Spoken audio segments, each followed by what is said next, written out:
अस्सलाम वालेकुम बिस्मिल्लाहिर्रहमानिर्रहीम। शुरू अल्लाह के नाम से जो बड़ा मेहरबान और सब पर मेहरबान है।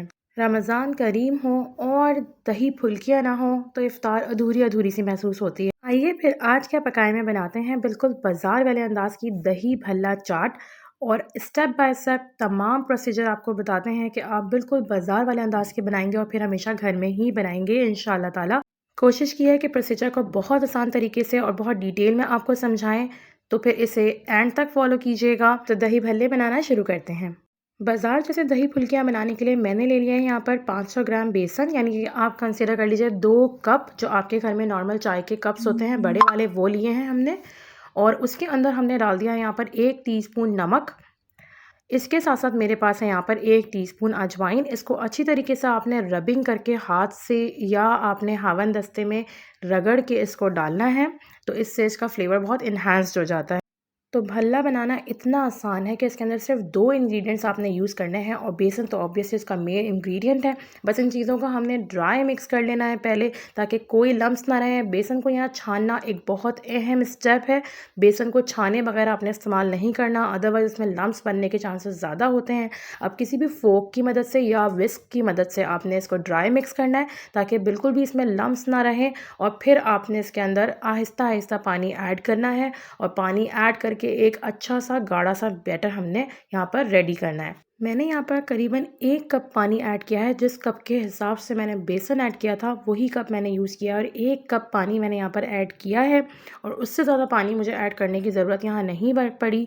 आराम से यहाँ पर एक बहुत अच्छा सा गाढ़ा सा बैटर रेडी हो गया है। अच्छी तरीके से हम इसको मिक्स कर लेंगे। इस बात को आपने अश्योर करना है कि इसमें बिल्कुल भी लम्स ना हो। अगर लम्स होंगे तो जो भल्ले की बात होती है वो नहीं रहेगी, वो सॉफ्ट नहीं होंगे, बल्कि वो उसमें गुठली बन जाएगी और आपको वो वाला फ्लेवर नहीं आएगा जो बाज़ार में मिलता है। तो सॉफ्ट जूसी भल्ले बनाने के लिए ज़रूरी है कि उसमें बिल्कुल लम्स ना हो। और अब आपने इसको काफ़ी देर तक फेंटना है, तकरीबन 8 से 10 मिनट तक आपने इस बैटर को बीट करना है। इस बीटिंग से वो सॉफ्ट होते हैं, फ्लफ़ी होते हैं, एयरी होते हैं।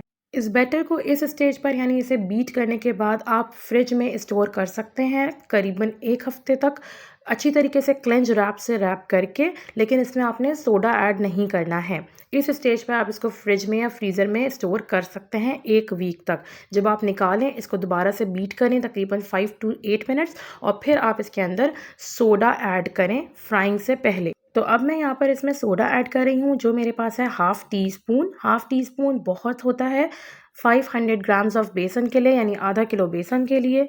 बहुत अच्छी तरीके से आपके भल्ले फूलेंगे और एरी बनेंगे, सॉफ्ट बनेंगे। जो एक्चुअल है वो है आपकी ये बीटिंग। आपने बहुत अच्छे से बेसन को फेंटना है। सोडा ऐड करने के बाद हमने इसको बहुत ज़्यादा फेंटना नहीं है। बस देखिए यहाँ पर कितना अच्छा सा थिक सा बैटर रेडी है। बहुत रनी नहीं होना चाहिए और एक्सट्रीमली सॉलिड नहीं होना चाहिए।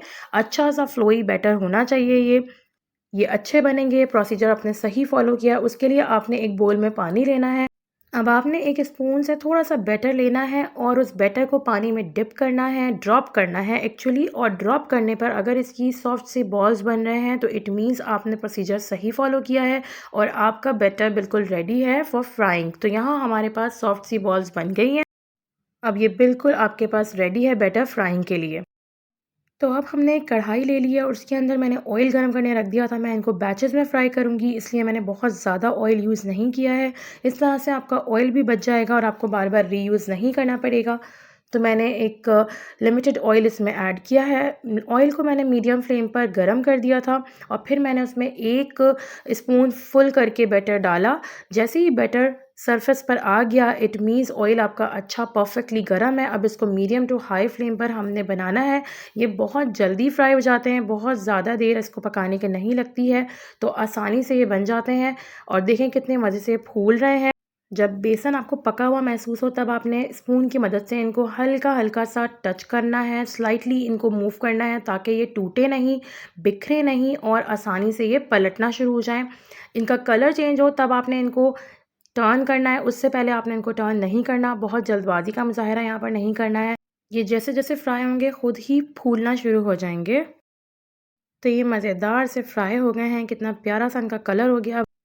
अब ऑयल से निकालने के बाद आप इनको रूम टेम्परेचर पे ठंडा कर सकते हैं और उसके बाद आप इनको ज़िप लॉक बैग्स में रख के या किसी भी प्लास्टिक बैग में रख के 1 महीने तक स्टोर कर सकते हैं। ये ख़राब नहीं होते और इनको आपने फ्रीज़र में रखना है, फ्रीज़र में इसको स्टोर करना है। तो अब मैं यहाँ पर दही बल्ला चाट बनाने लगी हूँ, जिसके लिए मैंने पानी ले लिया और ये बिल्कुल नॉर्मल रूम टेम्परेचर पर पानी है, ना ठंडा है ना गर्म है, बिल्कुल रूम टेम्परेचर का पानी लिया है हमने। और अब उसके अंदर मैं जो भल्ले मैंने बनाने हैं वो डिप कर दूँगी और डिप करके उसको मैं तकरीबन 5 मिनट के लिए छोड़ दूँगी। 5 मिनट बाद आपने चेक करना है कि भल्ले सॉफ्ट हो गए और अगर ये थोड़ी-सी कसर बाकी हो तो आपने मज़ीद 3 से 4 मिनट इनको छोड़ देना है। मैं आपको दिखाती हूँ कितना एयरी और मज़ेदार सा सॉफ्ट जूसी ये भल्ले बने हैं। देखें कितने मज़ेदार बने हैं ये। अब मैंने यहाँ पर फ्रेश क्रीमी योगर्ट लिया है तकरीबन 500 ग्राम यानी कि आधा किलो और उसके अंदर मैंने डाल दिया है 1 कप दूध जो कि है मेरे पास तकरीबन 1 पाव और साथ-साथ मैंने डाल दिया इसके अंदर 2 बड़े साथ मैंने इसके अंदर 1 टीस्पून नमक डाला है और अब इसको अच्छे से फेंट के हम इसको फ्रिज में रख देंगे ठंडा होने के लिए, ताकि आपका जो दही बड़ों वाला दही है वो बिल्कुल बाज़ार जैसा ठंडा मज़ेदार सा रेडी हो जाए। अब जो आपके भल्ले थे उनको हमने पानी से निकाल लेना है, अच्छे से हाथों से इसको प्रेस कर करके सारा पानी से स्क्वीज़ आउट कर देना है और अब आपने इसको असेंबल करना है। असेंबलिंग के लिए हमने प्लेट में या बोल में जिसमें भी आपको सर्व करना है आपने भल्ले लगाने हैं, उसके ऊपर आपने दही की सर्विंग करनी है, साथ में आपने लाल चटनी, उसका लिंक मैं यहाँ शेयर कर रही हूँ, चटपटा घर का बना मज़ेदार सा साफ़ सुथरा चाट मसाला इस पे स्प्रिंकल करना है, धनिया पत्ती इस पे ऐड करनी है और इसके अलावा पापड़ी, सेव जो आप इस पे डालना चाहें, हरी चटनी, उसके साथ इसको सर्व करें। वीडियो पसंद आई हो, कुछ सीखा हो तो चैनल को सब्सक्राइब कीजिएगा। अल्लाह ताला बरकत दे हम सबके रिस्क में, कमाए कारोबार में। अल्लाह ताला हम सबके दस्तरख़ानों को अपनी नेमतों बरकतों से सजाते रखें, संवारते रखें। आमीन सुम्मा आमीन। जज़ाकल्लाह।